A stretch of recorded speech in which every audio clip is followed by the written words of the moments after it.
కూకట్పల్లి బాలిక సహస్ర హత్య కేసును ఛేదించారు పోలీసులు. 10వ తరగతి అబ్బాయి హత్య చేసినట్టుగా గుర్తించారు. నిందితుడిని పోలీసులు అదుపులోకి తీసుకున్నారు. సహస్ర ఇంటి పక్కన బిల్డింగ్ లోనే ఈ అబ్బాయి ఉంటున్నాడు. హత్యకు గల కారణాలను ఆరా తీస్తున్నారు పోలీసులు. కూకట్పల్లి పిఎస్ లో పూర్తి డీటెయిల్స్ అందించడానికి మా కరెస్పాండెంట్ అమర్ లైవ్ లో సిద్ధంగా ఉన్నారు. అమర్, ఇది చాలా ఘోరమైన ఘటన. ఒకటి 10వ తరగతి అబ్బాయి హత్య చేయడం ఏంటి, ఎక్కడికి వెళ్ళిపోతోంది అనేది మరొక ప్రశ్న.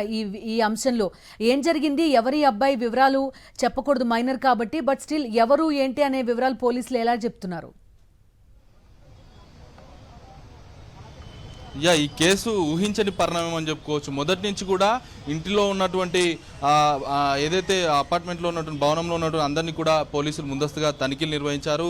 ఆ తర్వాత వాళ్ళని విచారించారు. అయినా కూడా వాళ్ళకు ఈ కేసులో ఎవరు కూడా అక్యూజ్డ్ దొరకకపోవడంతో ఇటు పేరెంట్స్ అయినటువంటి రేణుకా కృష్ణ దంపతులను కూడా మరోసారి కుక్కట్పల్లి పోలీస్ స్టేషన్కి తీసుకొచ్చి ఇవాళ కూడా విచారణ జరుపుతున్నారు. అయితే 10వ తరగతి అబ్బాయి ఎలా హత్య చేయగలిగాడు అనేది ప్రస్తుతం ఇందులో క్వశ్చన్ మార్క్ అని చెప్పవచ్చు. ప్రస్తుతం కుక్కట్పల్లి పోలీస్ స్టేషన్లో ఒకవైపు విచారణ కూడా కొనసాగుతుందని చెప్పుకోవచ్చు. తల్లిదండ్రులు రేణుకా కృష్ణ ఇద్దరిని కూడా తీసుకొచ్చి విచారణ జరుపుతున్నారు. మొదటి నుంచి కూడా అంటే ఇప్పటి వరకు హత్య జరిగి 5 రోజులు కావస్తుంది.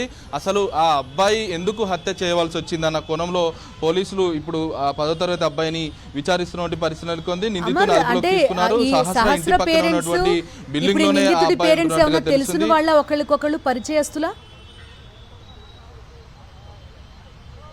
ప్రస్తుతానికైతే మనకంతున్న సమాచారం మేరకి మాత్రం వీరికి ఏదైతే హత్య కాబడ్డ వాళ్ళకి హత్య చేసిన అబ్బాయికి సంబంధించి ఎవరి పేరెంట్స్ కూడా సంబంధం లేనట్టుగా తెలుస్తుంది. మరి కాసేపట్లోనే కుక్కట్పల్లి పోలీస్ స్టేషన్కి అయితే తీసుకురానున్నారు. మొత్తం పోలీసులు మొత్తం కూడా ఈ కేసు మొదటి నుంచి కూడా లోతైన విచారణ జరిపారు.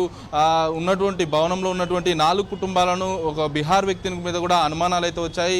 అన్ని కోణాల్లో విచారణ జరిపారు. చుట్టుపక్కల నుండి సీసీ ఫుటేజ్ కూడా పరిశీలించారు. అసలు ఆ అబ్బాయి ఎలా వచ్చారన్న కోణంలో ప్రస్తుతం పోలీసులు అయితే విచారణ జరుపుతున్న పరిస్థితులు అయితే ఉన్నాయి. అయితే 10వ తరగతి అబ్బాయి చంపడం ఏంటనేది ప్రస్తుతం ఇందులో క్వశ్చన్ మార్క్. ఎందుకంటే దొంగతనానికి వచ్చి ఆ అమ్మాయిని హత్య చేశారా, ఆ బాలికను హత్య చేశారా, లేక ఇంకేమైనా కారణాలు ఉన్నాయనేది మరి కాసేపట్లో కుక్కట్పల్లి పోలీసులు అయితే మీడియా సమావేశం ముందు చెప్పే అవకాశం అయితే కనబడుతుంది. అయితే ఈ కేసులో మొదటి నుంచి కూడా చాలా అనుమానాలు వ్యక్తమయ్యాయి. సీసీ ఫుటేజ్ ప్రస్తుతానికైతే ఆ అబ్బాయి వెళ్తున్నటువంటి ఒక ఫుటేజ్కి సంబంధించి ఆ సీసీ ఫుటేజ్ని కూడా పోలీసులు పరిశీలించారు. ఆ సీసీ ఫుటేజ్ ఆధారంగానే ఆ 10వ తరగతి అబ్బాయిని అయితే అదుపులోకి తీసుకున్నారు. మైనర్ కావడంతో ఆ అబ్బాయికి సంబంధించిన వివరాలు కూడా మనకు తెలపట్లేదని చెప్పుకోవచ్చు. ఎందుకంటే ఆ మైనర్ కావడం, ఇటు అబ్బాయి కేసుకు సంబంధించి అసలు ఎందుకు ఆ బాలిక సహస్రి పైన అన్నిసార్లు కత్తిపోట్లు పొడవలసి వచ్చింది. దొంగతనానికి వచ్చిన వ్యక్తి దొంగతనం చేసుకొని వెళ్ళాలి, కానీ ఎందుకు అంటే దొంగతనం చేసే క్రమంలో బాలిక అడ్డగించే ప్రయత్నం చేసిందా, లేక ఇంకేమైనా జరిగిందా అన్న కోణంలో ప్రస్తుతం అయితే పోలీసులు అయితే లోతైన విచారణ ప్రస్తుతం అతన్ని అదుపులోకి తీసుకొని అయితే విచారణ అయితే జరుపుతున్న పరిస్థితులు అయితే ఉన్నాయి. రైట్, పూర్తి ఇంకా ఎవరైనా అనుమానితులు లాంటి వాళ్ళు కనిపిస్తున్నారా? అంటే సీసీ ఫుటేజ్ ఒక రీజన్గా చెప్తున్నారు. చుట్టుపక్కల వాళ్ళు అంతా ఏం చెప్తున్నారు అంటే, యూజువల్లీ ఇంటి చుట్టుపక్కల పిల్లలంటే కలిసి ఆడుకునే వాళ్ళు, ఇలాంటి ఒక నేపథ్యం ఉంటుంది. స్కూల్ బుల్లింగ్ కానీ లేకపోతే ఇలాంటి ఘటనలు కూడా ఈ మధ్య కాలంలో మనం చూస్తున్నాం. అలాంటి రీజన్స్ ఏమన్నా ఉండే అవకాశం ఉందా సహస్ర విషయంలో? అంటే ఏం చెప్తారా మరి? 100%. ఎందుకంటే చుట్టుపక్కల ఒక కాలనీకి చెందిన వాళ్ళు మాత్రం తప్పనిసరిగా ఒకే దగ్గర ఆడుకుంటారు. కానీ ఈ అమ్మాయి మాత్రం ఏదైతే ఉన్నటువంటి ఆమె స్కూలు వేరే దగ్గర, ఆమె ఉండేది కూడా వేరే దగ్గర, హాలిడేస్ ఉన్న నేపథ్యంలోనే ఆ బాలికను తీసుకొచ్చిన క్రమంలోనే వాళ్ళు పేరెంట్స్ ఏదైతే స్కూల్కి వెళ్ళారు, పనికి వెళ్ళిన క్రమంలోనే ఎవరు లేని సమయంలోనే లోపల దొంగతనం చేసే ప్రయత్నానికి బాలుడైతే యత్నించినట్లుగా తెలుస్తుంది. అయితే యత్నించిన క్రమంలోనే అమ్మాయి అడ్డగించింది. ఆ బాలిక అడ్డగించిన తర్వాత ఆమె పైన అతని దగ్గర ఉన్నటువంటి బాలుడి దగ్గర ఉన్నటువంటి కత్తితో పొడిచినట్లుగా తెలుస్తుంది. ఇవన్నీ కూడా అఫీషియల్గా మరి కాసేపట్లో కుక్కట్పల్లి పోలీసులు అయితే మీడియా ముఖంగా చెప్పే అవకాశం అయితే మనకు స్పష్టంగా కనబడుతున్నాయి. ఇది షాకింగ్ వార్త కాబట్టి మనం కొంత ఎక్కువసేపు మాట్లాడడం జరుగుతుంది. అంటే వీళ్ళ పేరెంట్స్ ఎవరైతే నిందితుడు ఉన్నాడో అతని పేరెంట్స్ నేపథ్యం ఏంటి, అక్కడే ఒక చిన్న మధ్యతరగతి కాలనీలా కనిపిస్తుంది ఆ చుట్టుపక్కల వాతావరణం ఇదంతా కూడా. వాళ్ళ నేపథ్యం ఏంటి, అన్అటెండెడ్గా అబ్బాయిని ఏమైనా వదిలేశారా, అతను ఎలా ఉండేవాడు, ఇట్లాంటి వివరాలు ఏమైనా తెలుస్తున్నాయా అమర్? ప్రస్తుతానికి అయితే బాలుడిని పోలీసులు అయితే విచారిస్తున్నారు. అయితే ఈ కేసుకు సంబంధించి ముఖ్యంగా చూసుకుంటే బాలుడికి సంబంధించిన కుటుంబ నేపథ్యానికి సంబంధించి ప్రస్తుతం పోలీసులు అయితే దర్యాప్తు చేస్తూ ఉన్నారు. ఎందుకంటే బాలుడు 10వ తరగతి చదువుతున్నట్లుగా పోలీసులు ఒక లీడ్ అయితే ఇచ్చారు. ఆ లీడ్కి సంబంధించి ప్రస్తుతం అంటే ఆ బాలుడి కుటుంబం అటు కుటుంబానికి 10వ తరగతి చదువుతుంటేనే అతను బయట వ్యసనాలకు అలవాటైనట్టుగా తెలిసింది. ఆ అలవాటైన నేపథ్యంలోనే ప్రస్తుతం అంటే అతను చెడు అలవాట్లలోనే ఈ దొంగతనాలకు పాల్పడుతున్నట్లుగా పోలీసులు ఒక నిర్ధారణకు అయితే వచ్చినట్లుగా తెలుస్తుంది. మరి కాసేపట్లో మాత్రం పోలీసులు నిందితునికి సంబంధించిన వివరాలన్నీ కూడా వెల్లడించే అవకాశం అయితే కనబడుతుంది. అయితే మొదటి నుంచి కూడా చాలా మంది మీద అందరినీ కూడా విచారించినా కూడా ఎక్కడ కూడా వీళ్ళకు క్లూస్ కూడా లభించలేదు. మరి క్లూస్ కూడా లభించకుండా యువకుడు ఆ బాలుడు ఎలా హత్య చేశాడు, ఎందుకంటే నా సినిమాలు యూట్యూబ్ ద్వారా ఆ వీడియోలు చూసి చేశాడా లేకుంటే ఇంకేమైనా కారణాలు ఉన్నాయా, ఇంకా లోతైన విచారణ అయితే ప్రస్తుతం పోలీసులు జరుపుతున్నారు. మరి కాసేపట్లో మాత్రం కుకట్పల్లి పోలీసులు ఇవన్నీ కూడా మీడియా ముందు ప్రవేశపెట్టే అవకాశం అయితే కనబడుతుంది నిందితులతో సహా. Okay Amar, thank you. చూస్తున్నాం కూకట్పల్లి బాలిక సహస్ర హత్య కేసును పోలీసులు ఛేదించారు. 5 రోజులైంది. ఎవరు సహస్రని హత్య చేశారు అనేది చాలా మంది అనుకుంటూ ఉన్నారు. అలాంటిది 10వ తరగతి అబ్బాయి హత్యకు పాల్పడినట్టుగా పోలీసులు గుర్తించారు. నిందితుడిని అదుపులోకి తీసుకున్నట్టుగా తెలుస్తోంది. సహస్ర ఇంటి పక్కన బిల్డింగ్లోనే ఈ అబ్బాయి ఉంటున్నట్టుగా సమాచారం.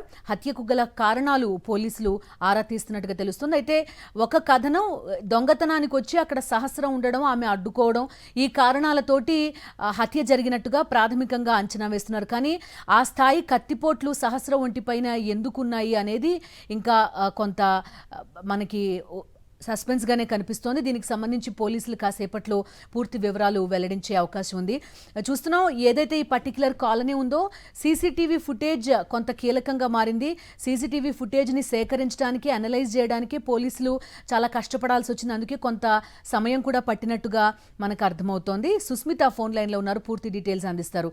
సుస్మిత చెప్పండి, చూస్తున్నాం 10వ తరగతి విద్యార్థి హత్యకు పాల్పడ్డాడు అనేది ఒక షాకింగ్ వార్త అందరికీ కూడా. అసలు ఏం జరుగుతోంది?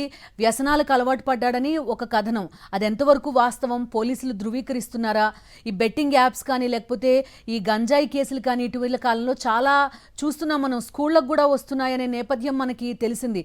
అలాంటిది ఒక 10వ తరగతి విద్యార్థి హత్యకు పాల్పడ్డాడు అంటే ఎలాంటి కారణాలు ఉండొచ్చు అనే ఒక భయం అందరిలో ఉంది. దీన్ని ఖచ్చితంగా మనం చూస్తుంటే సోమవారం నాడు ఈ హత్య జరిగింది. సోమవారం ఈ తల్లిదండ్రులు అంతా కూడా ఇంట్లోకి వెళ్ళిన సమయం, ఇంటి నుంచి బయటికి వెళ్ళిపోయారు. ఆ సమయంలో సహస్ర మాత్రమే ఇంట్లో ఉంది. అయితే ఆ చుట్టుపక్కల స్థానికులు అయి ఉండొచ్చని కూడా పోలీసులు భావిస్తూ ఉన్నారు. అండ్ చాలా కూడా క్రిటికల్ గా కనిపించిన విషయం ఏంటంటే ఆ చుట్టుపక్కల ఎటువంటి ఆధారాలు లభించకపోవడం, అలాగే సీసీటీవీ ఫుటేజ్ లేకపోవడం కారణంగా చాలా సమయం పట్టిందని కూడా చెప్పాలి. దాదాపు 5 రోజుల సమయం పట్టింది. అయితే మొదటి వరకు కూడా చాలా వరకు ఆ కింద ఇంటి బిల్డింగ్ లో ఉన్నవారని కూడా అనుకున్నారు, అనుమానించారు, వారిని విచారించారు. అలాగే తల్లిదండ్రుల విషయంలో కూడా తల్లిదండ్రులు కూడా ఏమైనా వాళ్ళ కలహాల కారణంగా ఏమైనా చేశారన్న కోణంలో తల్లిదండ్రులు కూడా విచారించిన పరిస్థితి కనిపించింది. వారందరినీ కూడా పోలీస్ స్టేషన్ పిలిపించి వారందరినీ విచారించారు. అయితే ఆ తర్వాత ఫోరెన్సిక్ రిపోర్ట్ కానీ ఆ చుట్టుపక్కల ఏదైతే క్లూస్ దొరికాయో, వేలిముద్ర దొరికాయో అవన్నీ కూడా పంపించిన పరిస్థితి. అంతేకాకుండా ఆ చుట్టుపక్కల ఏదైతే చిన్న పదునైన ఆయుధంతో పొడిచి చంపేశారంటూ కూడా పోలీసులు చెప్పారు. దాదాపు 20 పోట్లు పొడిచారు.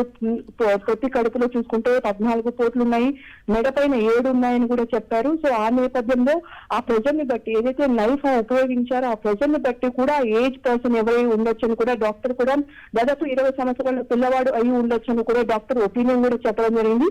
డాక్టర్ ఒపీనియన్ కారణంగా కూడా ఆ చుట్టుపక్కల ఎవరైనా చిన్నపిల్లలు ఉన్నారో లేకపోతే స్థానికులు ఎవరైనా వారు సంబంధించి ఏజ్ గ్రూప్ ఉన్నారని కూడా పోలీసులు అక్కడ పూర్తిగా చేపట్టిన పరిస్థితి కనిపిస్తుంది. ఈ నేపథ్యంలో మొత్తంగా ఇవాళ పోలీసులు అయితే ఈ 10వ తరగతి విద్యార్థి పొడిచి చంపేశారంటూ కూడా పోలీసులు అయితే గుర్తించారు. అయితే పక్కనే బిల్డింగ్ లో కూడా ఈ పర్సన్ సంబంధించిన ఫ్యామిలీ కూడా రెంటుకుంటున్నారని కూడా సమాచారం రావడంతో పూర్తిగా ఆధారాలు అటుపక్క సీసీటీవీ ఫుటేజ్ ఆధారంగా కూడా అతనిగా ధృవీకరించినట్టుగా తెలిసింది. మరి కాసేపట్లో బాలానగర్ జోన్ డీసీపీ సురేష్ కుమార్ కూడా దీని గురించి పూర్తి వివరాలు అయితే వెల్లడించనున్నారు. దాదాపు 5 రోజుల సమయం పట్టింది.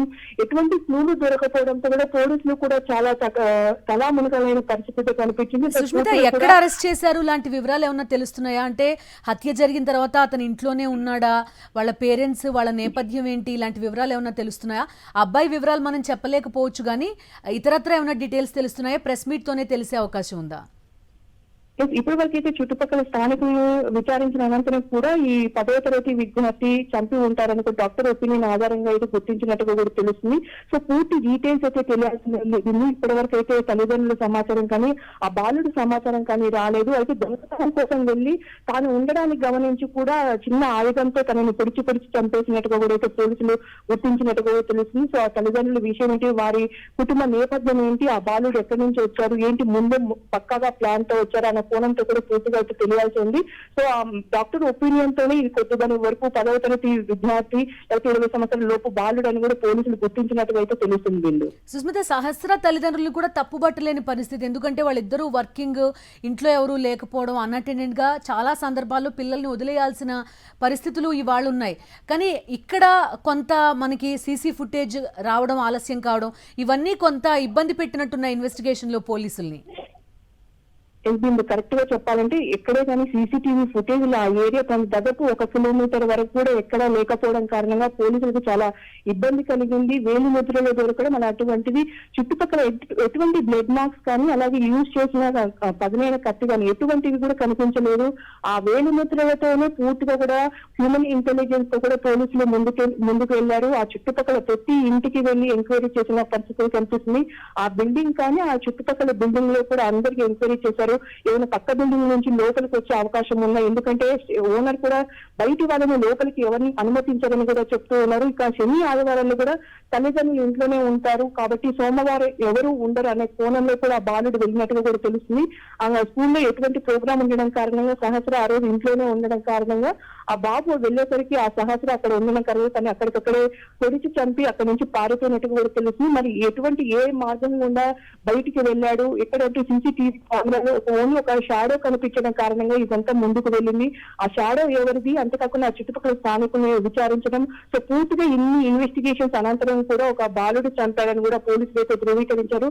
సో పూర్తిగా ఆ బాలుడి డీటెయిల్స్ కానీ అసలు దానికోసం వచ్చారా లేకపోతే దేనికోసం వచ్చారన్న కోణంలో కూడా పోలీసులు అయితే పరిశీలిస్తూ ఉన్నారు. సో మొత్తంగా కూడా ఇందులో ఏ విధంగా జరిగిందన్న కోణంలో అయితే పోలీసులు అయితే మరి కాసేపట్లో మీడియాకి వివరించే అవకాశం అయితే కనిపిస్తుంది. బిందు రైట్. సుస్మిత, మీరు పోలీసులతో మాట్లాడినప్పుడు వాళ్ళు మీకు షేర్ చేసిన విషయాలేంటి దర్యాప్తుకు సంబంధించి? పూర్తిగా మొదటి నుంచి కూడా అంటే సోమవారం నాడు ఎప్పుడైతే హత్య జరిగిందో ఆ సమయం నుంచి కూడా పోలీసులు అయితే మేము సీసీటీవీ ఫుటేజ్ మేము పరిశీలిస్తున్నాం. దాదాపు 100కు పైగా కూడా ట్రై చేస్తున్నాం. ఇక్కడ ఎక్కడ సీసీటీవీ కెమెరాలు లేకపోవడం కారణంగా మాకు చాలా ఇబ్బంది తలెత్తుతూ ఉంది. సో సహకరించాలి, ఎందుకంటే చుట్టుపక్కల స్థానికులే అయి ఉండొచ్చు, లేకపోతే భవనంలో ఉండేవారే అయి ఉండొచ్చు. ఎందుకంటే లోపలికి వెళ్ళినట్టు కానీ బయటకు వచ్చినట్టు కానీ కొద్దిమేర మాకు ఎటువంటి సీసీటీవీ ఫుటేజ్ లో కనిపించలేదు. ఓన్లీ ఆ ఇంటి 2 ఇళ్ళ పక్కన మాత్రం ఒక సీసీటీవీ కెమెరా ఉండడం, అందులో ఒక సీసీటీవీ ఫుటేజ్ లభ్యమైంది. ఆ ఇంటికి సంబంధించి దాని నుంచి కూడా మేము పూర్తిగా అనలైజ్ చేస్తున్నామని కూడా పోలీసులు చెప్పారు. సో భవనంలో ఉండే వాళ్ళు లేకపోతే చుట్టుపక్కల స్థానికులు ఉండొచ్చు, ఎందుకంటే ఆ కుటుంబ నేపథ్యం కానీ ఆ తల్లిదండ్రులు ఉండరు అనే కోణంలో వారందరికీ తెలిసిన వాళ్ళే వెళ్లి చేసి ఉండొచ్చని కూడా పోలీసులు చెప్పారు.